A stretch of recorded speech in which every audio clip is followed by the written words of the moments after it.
ये अफ़साना नासिर हुसैन का लिखा हुआ है और इसका उन्वान है इल्ज़ाम तराशियाँ। सत्येंद्र पिता हर तरह से खुशहाल था। कुदरत ने उसे हर तरह से नवाजा था। बाप घनश्याम दास गुप्ता पीपल के चौक बाजार में एक कपड़े की दुकान छोड़ गए थे और पास ही में एक 2 मंजिला मकान। वो कपड़े की दुकान चलाते थे और जब वो गुजर गए तो सत्येंद्र दुकान से कपड़े की तिजारत हटाकर साइकिल फरोख्त करने की तिजारत शुरू कर दी थी।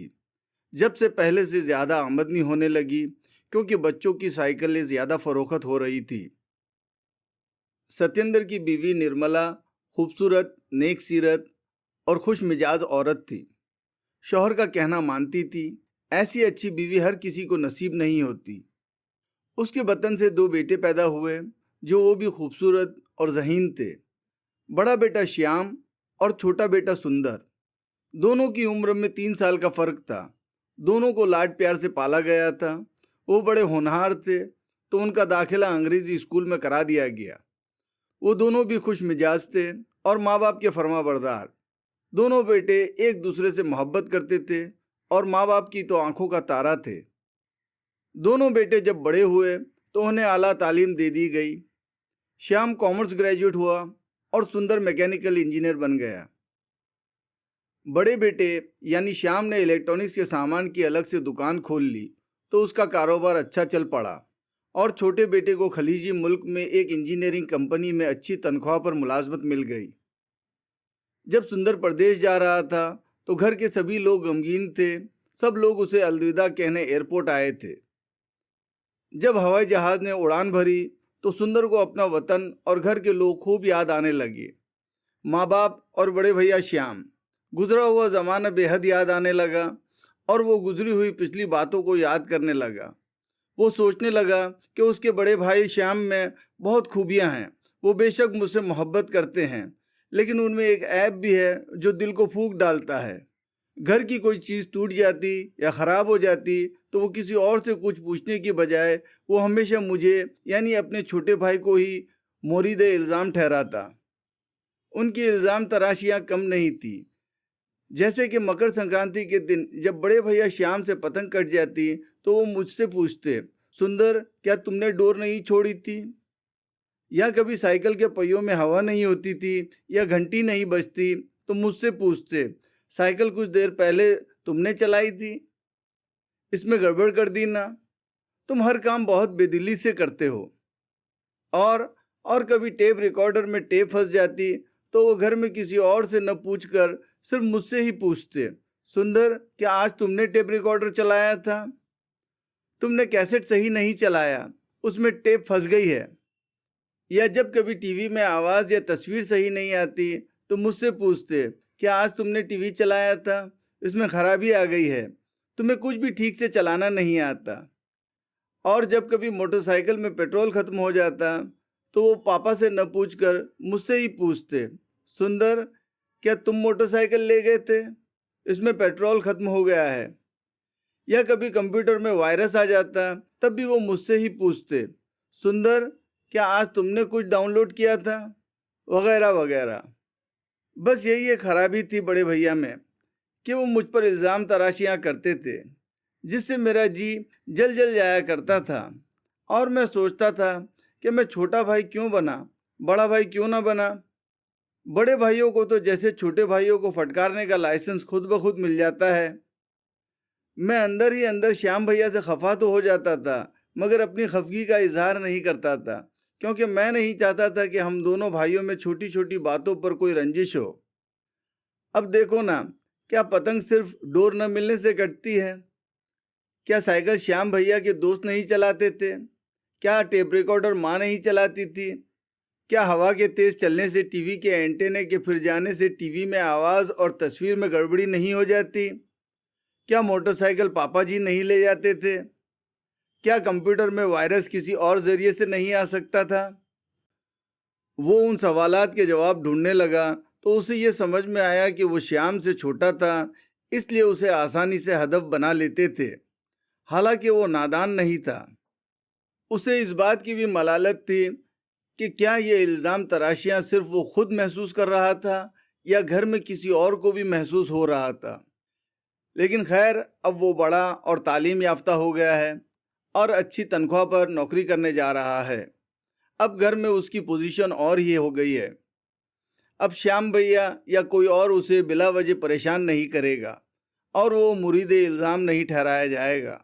वो सब बातें माजी की बातें हो गई, इसलिए पिछली सारी खराब बातों को उसे दिलो दिमाग से निकाल देना होगा। हवाई जहाज़ उड़ता रहा और अब वो आने वाली ज़िंदगी के बारे में सोचने लगा। तभी पायलट ने अनाउंस किया कि अब हम 10 मिनट में लैंड करने वाले हैं। तो वो उतरने की तैयारी करने लगा और फिर ज़रा ही देर में हवाई जहाज़ से नीचे उतर भी आया। नई दुनिया उसका इंतज़ार कर रही थी। अब वो बड़ा और बहुत बड़ा होने वाला है। वो कुवैत आ गया था। कुवैत आकर वो नौकरी पर लग गया। शानदार काम था जिसमें इज्जत भी थी और पैसा भी। कंपनी के अफसर ने उसकी मेहनत और ईमानदारी की कद्र की तो उसका सर फक्र से बुलंद हो गया। वो 1 साल बाद 1 माह की छुट्टी लेकर अपने वतन वापस आया। घर वाले तो घर वाले, सभी रिश्तेदार अब उसकी बहुत इज्जत करने लगे। वो घर वालों के लिए ढेर सारी सौगातें लेकर आया तो घर वाले और भी खुश हुए, ख़ास तौर से श्याम भैया। लेकिन वो 1 माह बहुत जल्द निकल गया और उसे वापस कुवैत जाना पड़ा। कुछ माह बाद माँ का खत आया जिसमें उसने लिखा था, बेटा इस बार घर आओ तो अपने श्याम भैया को एक कार ज़रूर तोहफे में देना। उसके पास सभी कुछ है, बस कार नहीं है और वो सेकंड हैंड कार लेना नहीं चाहता, बल्कि वो तो उम्मीद लगाए बैठा है कि मेरा छोटा भाई सुंदर ही मुझे कार दिला देगा। 1 साल फिर ज़रा में निकल गया और वो 1 माह की छुट्टी लेकर अपने घर आया तो उसने एक सुर्ख रंग की लग्जरी कार खरीदकर अपने भैया को दी। श्याम खुशी से झूम उठा। फिर श्याम घर के सभी लोगों को वाराणसी की सैर करने नई कार में ले गया। श्याम को नई कार में बैठकर बहुत खुशी हुई। नई कार से घर के सारे ही लोगों का स्टेटस बढ़ गया था। 3-4 रोज के बाद इतवार को श्याम का मन हुआ कि गाड़ी लेकर घूमने निकले। इस बार उसका इरादा लॉन्ग ड्राइव पर जाने का था। उस वक्त शदीद सर्दी की सुबह थी और वो सर्दी को एंजॉय करना चाहता था। सुंदर तो मज़े से रज़ाई ओढ़े हुए लेटा हुआ था। घर का आराम अरसे बाद नसीब हुआ था। उसका रज़ाई से निकलने का मन ही नहीं कर रहा था कि तभी श्याम भैया ने उससे कहा, सुंदर चल उठ, कहीं घूम कर आते हैं। आज इतवार है और दुकान भी बंद है, क्यों ना लॉन्ग ड्राइव का मज़ा लिया जाए और ढाबे का खाना खाया जाए। दिल्ली रोड पर सरदार जी के ढाबे में बड़ा अच्छा खाना मिलता है, ख़ास तौर पर दाल मखनी और शाही पनीर। न चाहते हुए भी सुंदर जाने को तैयार हो गया और बड़े भाई की ख्वाहिश को वो कैसे टाल सकता था। उसने कहा, माँ को भी साथ लेकर चलेंगे। तो श्याम ने कहा कि ये तो और भी अच्छा होगा। तीनों बाहर आए और कार में बैठे तो श्याम ने चाबी लगाकर गाड़ी स्टार्ट करनी चाहिए, लेकिन गाड़ी स्टार्ट नहीं हुई। हालांकि श्याम कार चलाना अच्छी तरह जानता था, कभी कभी दोस्तों की कार चलाया करता था। श्याम को ताज्जुब हुआ कि गाड़ी एकदम नई है, स्टार्ट क्यों नहीं हो रही है। उसे कुछ ख्याल आया तो उसने सुंदर से कहा, सुंदर कल शाम तुम गाड़ी ले गए थे, क्या गड़बड़ कर दी। सुंदर हक्का बक्का रह गया। उफ, फिर वही बचपन वाली बात। श्याम भैया ने फिर पहले वाली हरकत की, यानी गाड़ी में कोई खराबी हुई तो इसका इल्ज़ाम भी मुझ पर ही धर दिया। उसने श्याम से कहा, भैया ये तो सोचो कि सर्दी किस कदर पड़ रही है। क्या ऐसा नहीं हो सकता कि सर्दी की वजह से इंजन ठंडा हो गया हो। ज़रा फिर से तो स्टार्ट करो। श्याम ने फिर से गाड़ी 2-3 बार स्टार्ट की तो इंजन स्टार्ट हो गया और ज़ोर से थरथर करने लगा।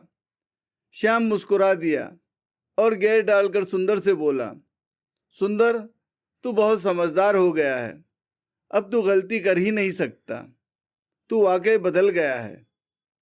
सुंदर कुछ कहने ही जा रहा था कि माँ ने मदाखलत करते हुए कहा, लेकिन बेटा श्याम तू बिल्कुल नहीं बदला। सुंदर आंखें फाड़े माँ को तकता रहा। ये था नासिर हुसैन का अफसाना इल्ज़ाम तराशियाँ।